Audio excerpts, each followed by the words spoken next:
Ahora que ya hemos superado las 3.000 suscripciones al canal, vamos a empezar a hacer vídeos un poco más complicados. Para empezar vamos a hacer un debate sobre la situación de la psicología actual y cómo va a evolucionar en el futuro. Lo primero que me gustaría saber es vuestra opinión sobre la visión que se tiene de la psicología en España actualmente. Sobre todo, eso, si existen muchos tabúes todavía, si alguna vez se superarán, si algunos ya han sido superados. Y para empezar me gustaría que empezase hablando de esto Natalia. Bueno, yo creo que vamos en una dirección adecuada y sí que es verdad que creo que el psicólogo todavía sigue estando en la sombra.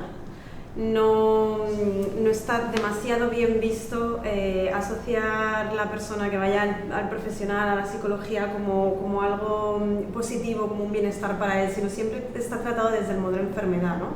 Desde la psicopatología, de tengo un problema, tengo una dificultad y entonces voy. Y el cuidado personal, que a lo mejor viene desde el modelo más de la salud, en relación a ir al profesional de la psicología pues para mejorar, ¿no?, ciertos aspectos de la persona, todavía es algo que no está muy calado. Y los programas de Super9 y de Hermano Mayor yo creo que han hecho un paso a que las cosas se vean de forma más natural. Y eso sí que es verdad que a lo mejor ha contribuido de forma positiva, pero seguimos estando en la sombra. Y tiene bastante que ver, pues que nos han aislado bastante la medicina. El médico asistencial de atención primaria está haciendo las veces de psicólogo, lo cual es inadmisible porque él sabe mucho del cuerpo humano, pero poco de la psique, del ánima, de lo que mueve el cuerpo, de lo que anima el cuerpo. Entonces pienso que estamos totalmente relegados por el Ministerio de Sanidad, por una mentalidad exclusivamente materialista, acientífica, porque el verdadero científico es el que investiga la realidad en un sentido universal, holístico, completo, sin dejar de lado y no solo estudiar los síntomas, sino también lo que dice el paciente. Además, hay una cosa muy curiosa y es que dentro del servicio del SAMUR, sabéis que los psicólogos se llaman Romeos. Entonces, se llaman Romeos. Entonces sí que es verdad que hasta hace muy poco, y de hecho no sé si lo habrán incorporado ahora mismo, no tenían la etiqueta detrás. Es que hay como unos chalecos que pone médico, que como tal, y no tenían la etiqueta de psicólogo, porque a lo mejor, de hecho es lo que te justificaban, el paciente se iba a echar para atrás cuando había una atención, bueno, pues una catástrofe, y entonces iban los médicos, iba la atención sanitaria y también iba la atención psicológica. Y mi amiga Carla siempre me decía que a ella no la dejaban ponerse la etiqueta de psicólogo porque esto podía echar para atrás. Entonces, si ya desde el sistema de salud, como tú dices, nos quitamos la etiqueta y la escondemos, ¿no? Porque a lo mejor puede crear pues una resistencia, ¿dónde vamos a parar? Esto lo desnaturaliza totalmente. Bueno, Antoni, ¿querías agregar algún punto a esta discusión que se ha establecido? Sí, básicamente estoy de acuerdo en lo que han dicho, pero creo que se puede discrepar en algo, ¿no? Que más allá del tema institucional o el tema de los colegios, muchas veces es la gente de a pie, la gente que acude a la consulta, creo que ha cambiado mucho la opinión que tiene la gente corriente acerca de los psicólogos, ¿no? De hecho, mucha gente que acaba viniendo a la consulta o a un taller de desarrollo personal ya está convencida de que eso le puede ayudar, o como mínimo, creo que aquí hay algo para mí, ¿no? Creo que ese matiz es importante y también para mucha gente que nos vea y que aún pueda tener una pequeña duda dentro de querer acudir a la consulta del psicólogo, decir, bueno, pienso que esto me puede servir a mí, ¿no? Creo que esa opinión ha variado mucho.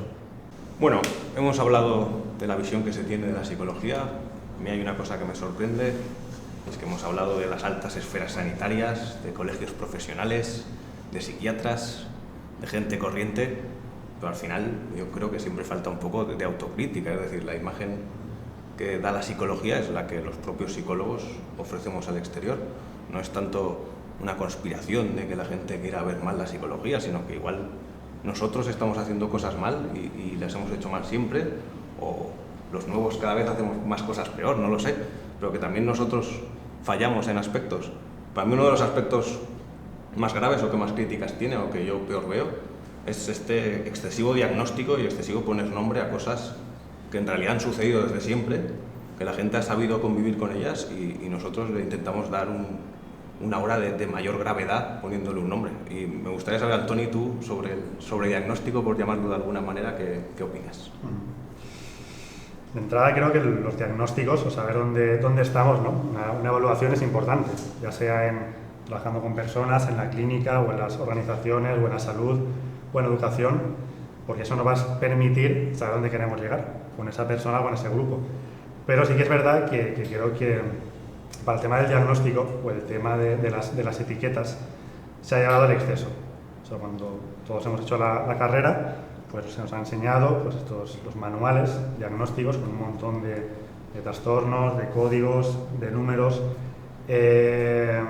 Y para mí, o sea, utilizar eso en exceso con una persona que tienes delante, o sea, limitarte a poner esas etiquetas y esas descripciones cuando quien tenemos delante es un ser único, especial, particular, y lo que tenemos que ver es qué le pasa a esa persona y cómo puedo ayudarle yo.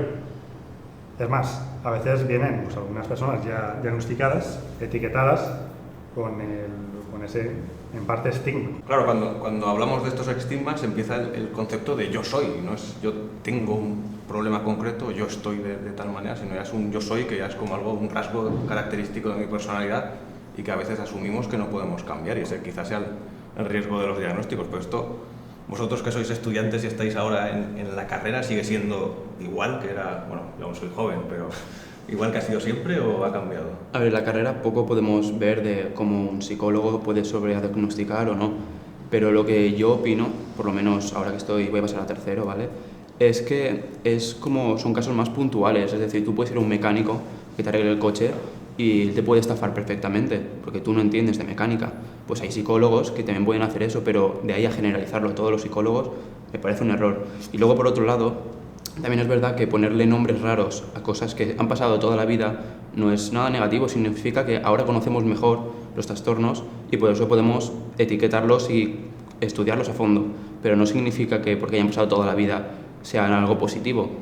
Hay que poner una solución. Lo que intentamos en todo momento es encontrar una etiqueta que se ajuste a la sintomatología, sin tener en cuenta que a lo mejor cumple 4 de 5 criterios y no podemos considerar que tenga exactamente esa etiqueta, pero no por ello no tiene un problema.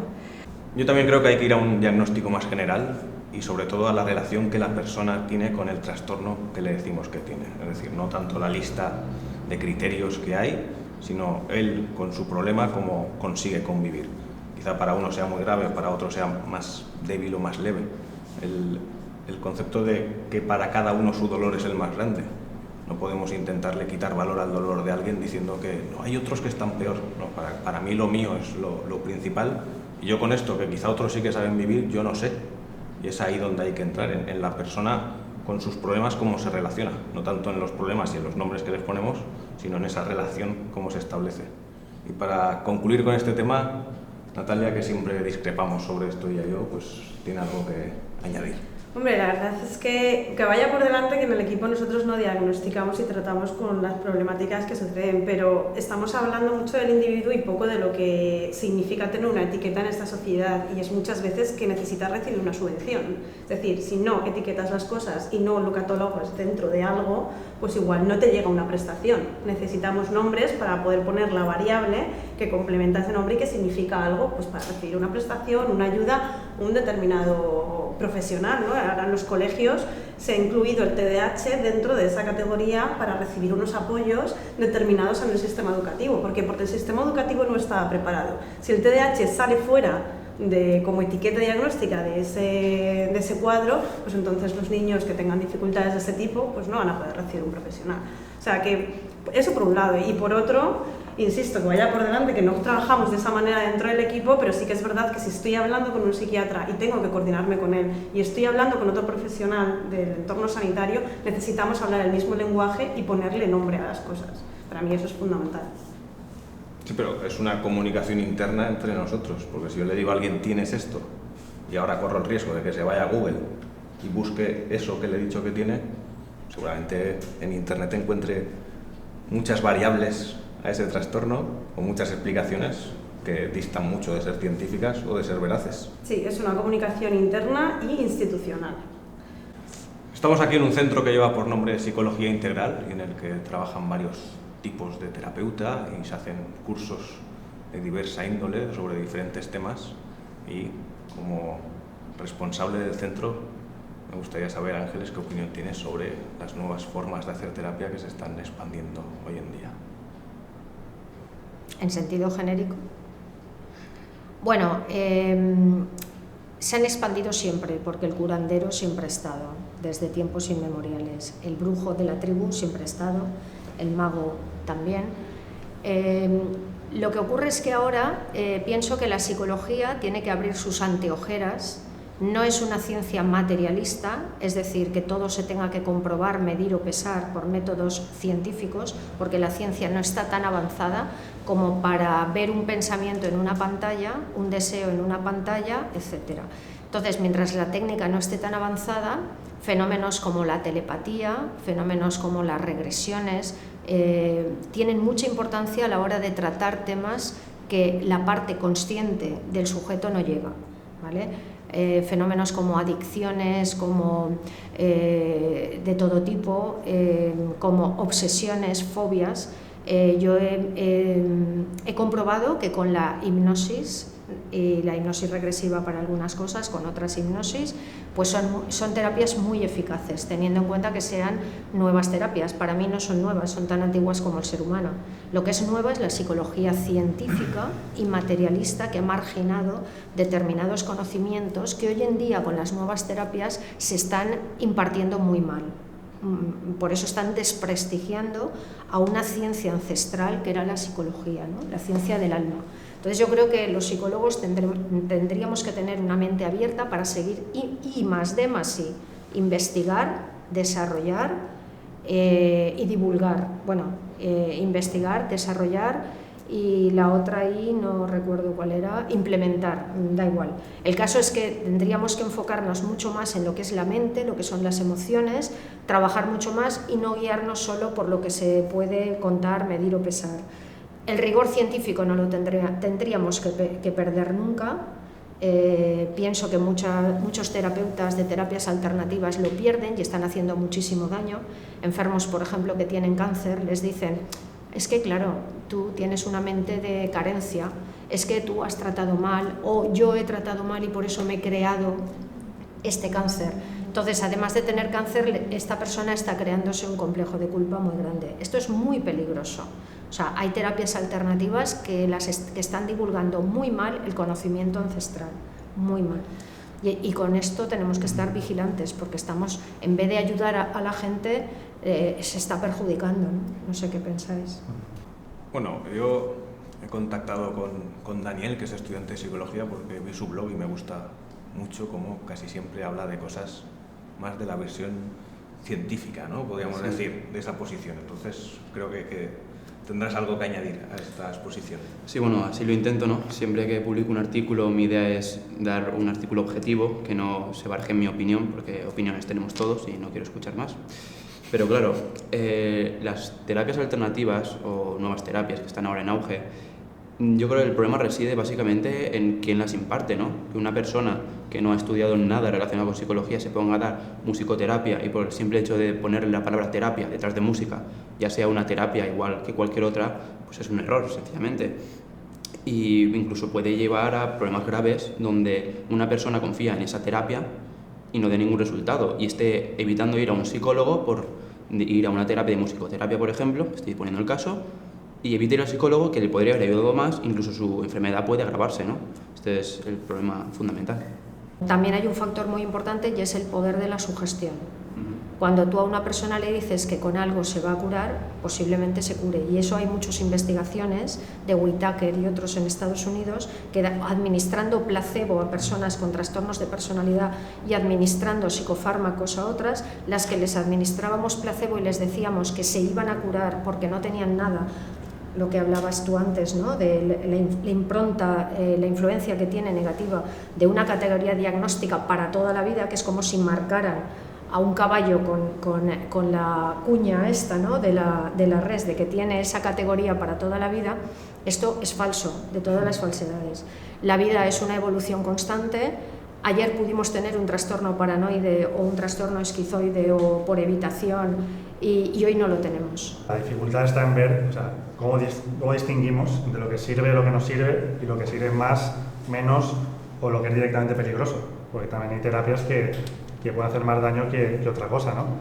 Sí que creo que la perspectiva científica al menos nos da una vía para poder saberlo mejor, ¿vale? Pero tampoco me gustaría que fuera la única, para discernir entre lo que a una persona le puede ayudar y lo que no, porque como decías, el placebo funciona, también eso es cierto, pero creo que podemos llegar mucho más de administrar placebos. Para mí las terapias alternativas sí o sí tienen que empezar a aparecer. La psicología está anclada en el pasado, desde mi punto de vista. A mí me han criticado mucho porque la intervención domiciliaria era algo que me había sacado de la manga y lleva existiendo mucho tiempo, pero realmente no había salido de donde tenía que salir. Igual que lo que tiene que ver con las nuevas tecnologías. O sea, si las nuevas tecnologías están impregnadas en la sociedad y en las personas, y la psicología es algo de personas y de esta sociedad, necesitan estar unidas e ir al mismo barco. Entonces, aquellos psicólogos o aquellos enfoques que renieguen que, por ejemplo, las nuevas tecnologías o, por ejemplo, nuevas praxis profesionales no van a servir simplemente porque no han existido antes, o sí que han existido, pero no han avanzado de una determinada manera, creo que son personas que están totalmente ancladas en lo que viene a ser el pasado de esa psicología, ¿no? que realmente no está atendiendo a la demanda de la sociedad. La sociedad está cambiando, no es igual antes que ahora. Entonces, la medicina cambia conforme a eso, la psicología cambia conforme a eso, la educación debería cambiar. Y a mí siempre me gusta decir que hay algo, bueno, realmente lo dice mucha gente, ¿no? Hay algo que diferencia muy poco de una persona que vivía hace muchísimos años ahora, ¿no? Y uno es la escuela y otra era la religión, ¿no? Y que todo sigue igual. Bueno, pues es que yo diría también incluso la psicología. Basta ya, vamos a cambiar hacia una dirección adecuada, y las nuevas terapias alternativas, evidentemente siempre con gente que esté capacitado para ello, creo que responden a lo que esta sociedad está demandando. Para seguir con las terapias alternativas, ¿cómo distinguirías tú, Antoni, las buenas de las que no sirven, las útiles de las inútiles, por así decirlo? ¿Qué distinción harías? La parte de terapia sería extensible igual al profesional que las aplica, ¿no? Por lo que veníamos comentando antes. Yo diría que no utilizar un solo criterio para decidir, ¿no? No porque nuestro amigo nos lo haya recomendado o porque luego vayamos a la consulta y esa persona pues, se exprese muy bien, no se equivale a que lo que hace sea bueno, ¿no?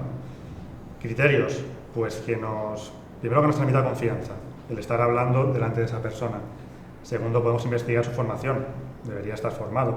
Si tiene página web, si tiene otras referencias, otras personas que hayan acudido a ese profesional o ese centro nos pueden hablar de su experiencia allí.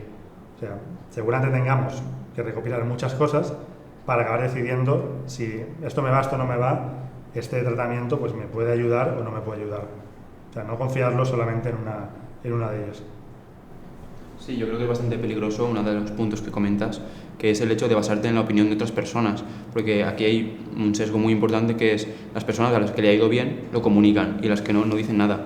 Entonces, en muchas terapias alternativas dicen, no, es que mi primo me ha contado que esto le funciona. Sí, ¿y a cuánta gente no le ha funcionado? Y es ahí pues donde podemos caer en un error. Yo creo que no es únicamente a quién le ha funcionado o no, sino simplemente tener en cuenta que cada persona es su mundo. La terapia Gestalt, por ejemplo, conozco muchísima gente que le ha servido, pero personas que no muestran sus emociones, que no lo ven como algo importante, una terapia Gestalt para ellos es totalmente inútil. Hay que tener en cuenta también cómo es esa persona, qué problemática tiene, cómo se relaciona con el mundo. Para finalizar, vamos a introducir el último tema, que es hacia dónde va a ir el futuro de la psicología. Yo siempre digo que más que futuro, a lo mejor hay que mirar también una vuelta al pasado en algunas cosas y volver a establecer esa comunicación o esa interacción más humana y más profunda, de que somos dos personas intentando ayudarse o mejorar y fortalecer un crecimiento mutuo de ambos. Que quizá a veces nos perdemos en futuros y en cosas, en probar nuevas cosas y en nuevas metodologías, y que quizá haya que recuperar ese vínculo inicial de la relación humana. Pero bueno, Yolanda, tú que eres estudiante, ¿cómo ves el futuro? Pues la verdad es que lo que he visto, hay muchos campos, muchísimos campos a desarrollar. Por ejemplo, los entornos virtuales es algo que con las nuevas tecnologías se ha puesto muy de moda y muchas veces se están usando para transmitir habilidades como forma de terapia, los entornos virtuales para tratar fobias, por ejemplo. Del futuro de la psicología, igual un poco más ampliamente, Antes hablamos de los psiquiatras, de un poco de los colegios, de las instituciones. Yo personalmente creo que los psiquiatras algún día desaparecerán. No porque los hagamos con ellos, sino porque no serán necesarios. Porque estaremos mucho mejores previniendo, por ejemplo, previniendo trastornos, previniendo conductas, y porque la psicología estará En los colegios. Claro, y todavía más desarrollada, ¿no? Y creo que los psicólogos estaremos, si yo no estamos ya, mucho más dirigidos a gestionar relaciones personales, o sea, la relación con los otros, que a cualquier otra cosa. Porque al final la mayor parte de problemas que vemos en la consulta es de eso.